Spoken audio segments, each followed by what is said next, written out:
Alors, heureux de vous retrouver à nouveau, chers amis, sur YouTube, en ce jeudi 23 janvier 2025, 10h52, heure du Québec. Merci à ceux qui sont abonnés, ceux qui ne sont pas faits là maintenant.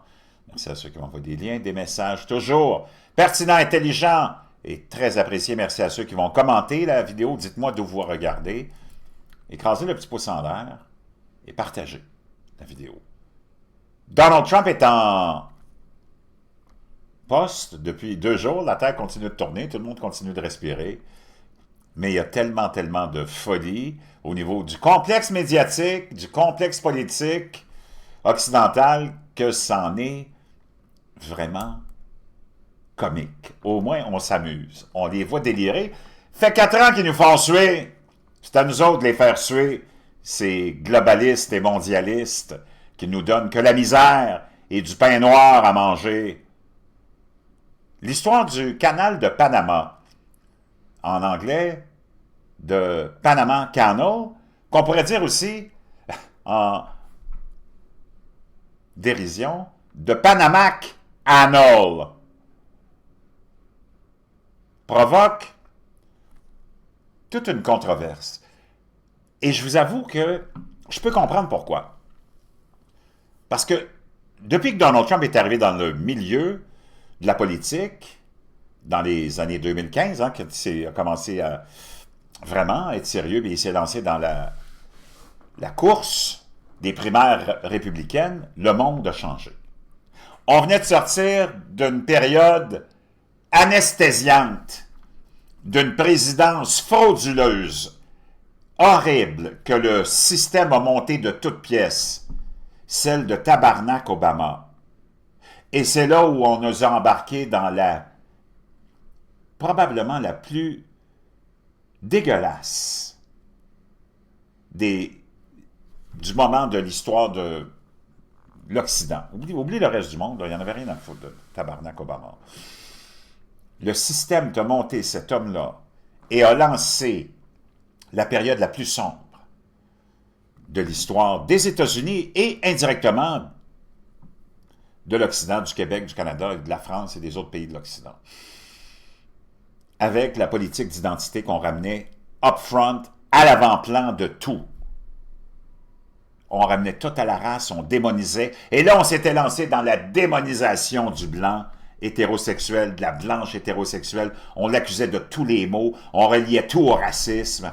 Un incident arrivait avec des policiers aux États-Unis impliquant un noir. On reliait tout ça naturellement, sans avoir enquêté quoi que ce soit, sans avoir attendu pour connaître toute l'histoire. Et Tabarnak Obama, le premier en tant que président, déclarait toujours, dès qu'il y avait un incident, que c'était des policiers blancs racistes qui avaient commis un acte dégueulasse, puis il ne connaissait même pas l'histoire. Mais c'était son but, c'était son rôle d'alimenter la politique d'identité et de lancer ça comme une guerre civile. Et pendant 8 ans, les médias ont fait rouler ça, autant au Québec qu'ailleurs, sans savoir qu'est-ce qui s'était passé vraiment dans l'incident. C'était pas important, on s'en allait avec ça. Tabarnak Obama, qui était supposé sortir les États-Unis de l'Irak, de ceci, de cela, fermer Guantanamo, a rien fait de tout ça parce que c'était pas ça le but. Puis pourtant, Tabarnak Obama a eu besoin du vote des républicains puis des blancs pour être élu. Même si on te dit que les Américains, c'était des racistes, ce qui est complètement mensonger. Et qu'on a fait tourner ce message-là 24 heures sur 24. Tabarnak Obama, qui est né d'une mère blanche.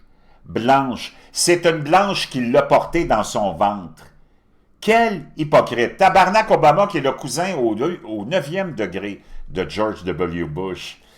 Tabarnak Obama, qui est le cousin de Brad Pitt, le cousin de Dick Cheney, le cousin de George W. Bush au 9e degré, c'est lui qui s'en vient tout de suite après la présidence des 2 mandats de George W. Bush.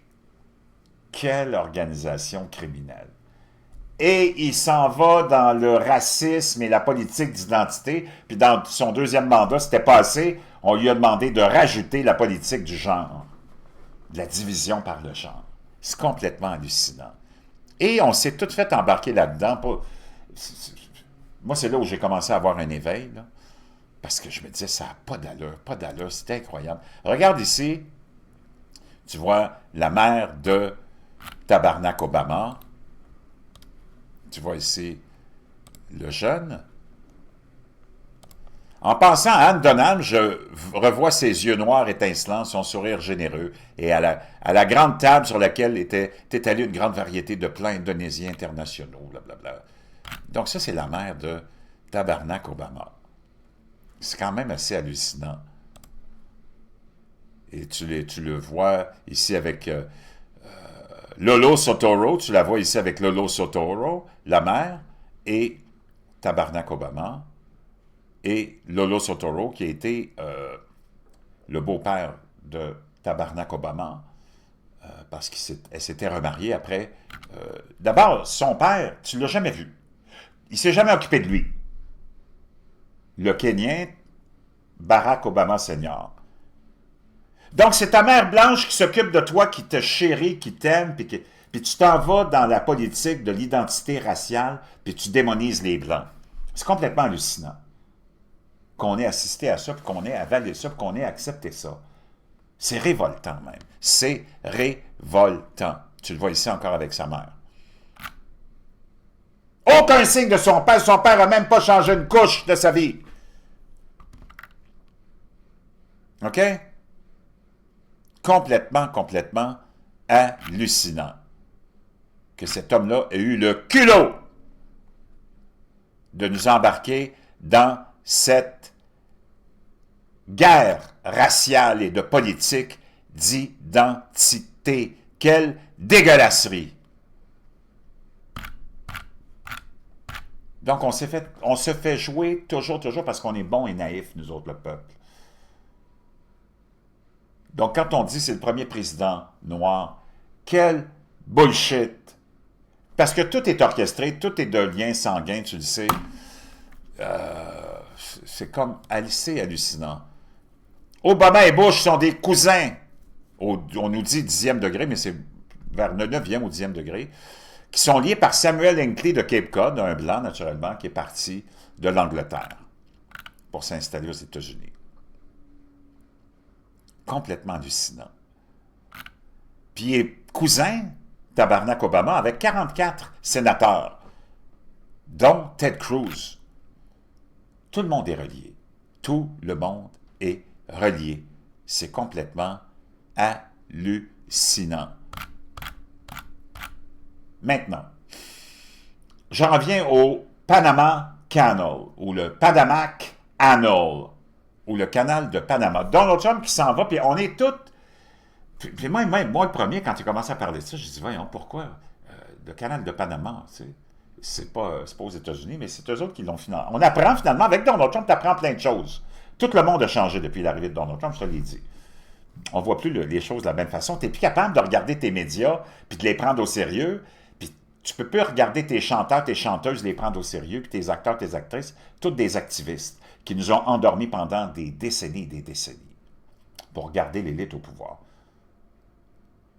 D'ailleurs, bientôt, je vais te faire aujourd'hui ou demain un montage de toutes sortes de vidéos, tellement, wow, tu vas tomber sur le dos, OK? D'extraits, puis de toutes sortes de choses. Je vais commencer à faire ça, te faire des compilations, tu vas adorer. Maintenant, je veux vous entendre, commentez, gênez-vous pas. Dites-moi de vous regarder aussi. N'oubliez pas de souscrire à la chaîne si vous n'êtes pas déjà abonné et à d'écraser le petit pouce en l'air.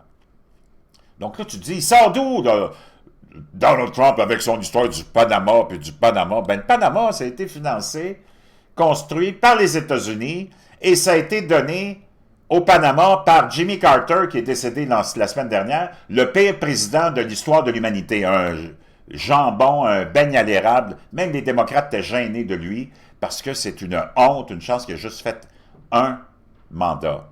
Jimmy Carter a donné le contrôle du canal au Panama et c'est l'une de ses réalisations les plus controversées, nous dit NPR, qui est un organisme gauchistoïde aux États-Unis.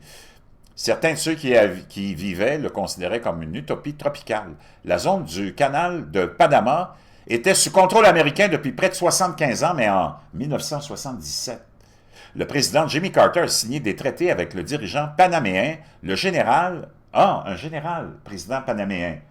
Ça n'a pas l'air de choquer les gauchistoïdes qu'un général soit président du Panama. Ah ben, c'est bien bizarre. Omar Torrijos. D'un trait de plume de chaque dirigeant, ils ont convenu de rendre progressivement le contrôle de cette étroite mais cruciale bande de terre au Panama. C'était comme si vous preniez une tranche de l'Ohio et la transplantiez au Panama, explique Ed Scott, entrepreneur et ancien fonctionnaire du gouvernement américain qui a grandi dans la zone du canal. La bande de terre de 50 000 de long et de 10 000 de large au milieu de l'Est panaméen était sous contrôle américain depuis 1903 et la construction du canal commença véritablement l'année suivante. La zone du canal de Panama avait son propre gouvernement, son propre système judiciaire, ses propres écoles, sa propre police et son propre service d'incendie. Elle avait son propre gouverneur, nommé par le président des États-Unis. Vivre dans la zone signifiait avoir un accès à un logement gratuit, à des écoles gratuites, à des installations médicales de pointe, à des pelouses soignées, à des rues propres, à des matchs de football américain de niveau junior et au défilé du 4 juillet. Mais lorsque les Panaméens ont mis le pied dans la zone du canal, leurs droits de citoyenneté ont été annulés et ils ont pu être poursuivis en vertu de lois et de réglementations différentes. La résistance panaméenne au contrôle américain de la zone du canal s'était accrue depuis quelques années. Dans les années 60, le canal était devenu un point chaud majeur avec des fréquentes manifestations contre les États-Unis. Cette empathie, ou antipathie plutôt, a atteint son paroxysme le 19 ou le 9 janvier 1964. Les autorités de la zone avaient décrété qu'aucun drapeau américain ou panaméen ne serait déployé dans les écoles de la zone du canal, mais un conflit à ce sujet a dégénéré en violence et a entraîné la mort de plus de 20 Panaméens et de 4 soldats américains. La zone du canal a été construite dans le respect des politiques de ségrégation de Jim Crow. Les citoyens américains blancs privilégiés et leurs personnes à charge bénéficiaient de certains droits en fonction de leur race. Ils te ramènent toujours la race, c'est incroyable. Des Panaméens noirs et des travailleurs migrants participaient, principalement originaires des Caraïbes, occupaient la majeure partie des emplois mal payés et vivaient dans les quartiers ségrégés de la zone du canal. Blablabla, donc on rentre trop dans la politique de l'identité. Je saute ça, là, parce que c'est vraiment tellement du n'importe quoi. Mais on a donné, après avoir financé, payé, on a donné le canal sous Jimmy Carter. Wow, quel jambon fumé à l'érable! Et tout en demandant la promesse que ce canal soit réservé et en plus géré par les Panaméens. Mais on le sait qu'au fil des années, c'est les Chinois qui ont pris le contrôle du canal du Panama. Et c'est ce qui a amené Donald Trump à parler de ça. On va aller l'écouter dans son entrevue. Can you tell us a little bit about what your plan is? Are you going to negotiate a new treaty? Are you going to ask the Canadians to hold a vote? What is the strategy? Yeah, I can't assure you. You're talking about Panama and Greenland. No, I can't assure you on either of those two. But I can say this. We need them for economic security. The Panama Canal was built for our military. I'm not going to commit to that now. It might be that you'll have to do something. Look, the Panama Canal is vital to our country. It's being operated by China. China. And we gave the Panama Canal to Panama. We didn't give it to China. And they've abused it. They've abused that gift. It should have never been made, by the way. Giving the Panama Canal is why Jimmy Carter lost the election, in my opinion, more so maybe than the hostages. The hostages were a big deal. But if you remember, and nobody wants to talk about the Panama Canal now because, you know, it's inappropriate, I guess, but because it's a bad part of the Carter legacy. Can you tell us? Donc, voyez-vous, c'est vraiment le côté le plus sombre de son héritage à Jimmy Carter, en plus de ce qui nous a amené 40 ans de conflit avec la communauté perse et musulmane d'Iran, parce qu'il a permis cette situation de prise d'otage et le renversement du Shah d'Iran. Et la venue, c'est lui qui l'a donné, ce pays-là, c'est lui qui a créé l'Ayatollah Khomeini, Jimmy Carter. Quel bozo le clown, mais un autre pantin du complexe industriel et du complexe militaro-industriel occidental. Donald Trump le dit clairement, il dit, ouais, c'est vital pour nous autres, ça. C'est nous autres qui l'a payé, qui l'a construit, Puis on l'a donné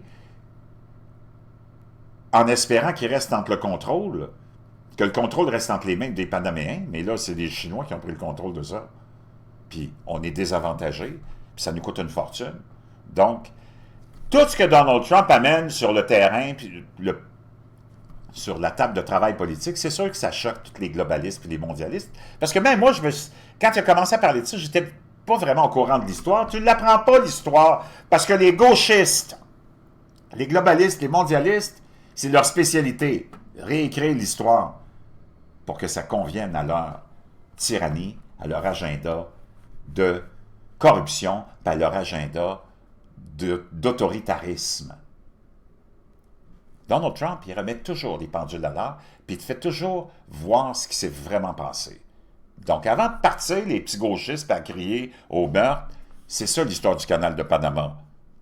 Que tu le veuilles ou non, tu ne peux pas changer l'histoire, même si c'est la spécialité des gauchistoïdes, globalistes et mondialistes, de changer l'histoire, comme essayer de changer la biologie en te faisant croire qu'un gars avec une graine et une paire de couilles, c'est une femme.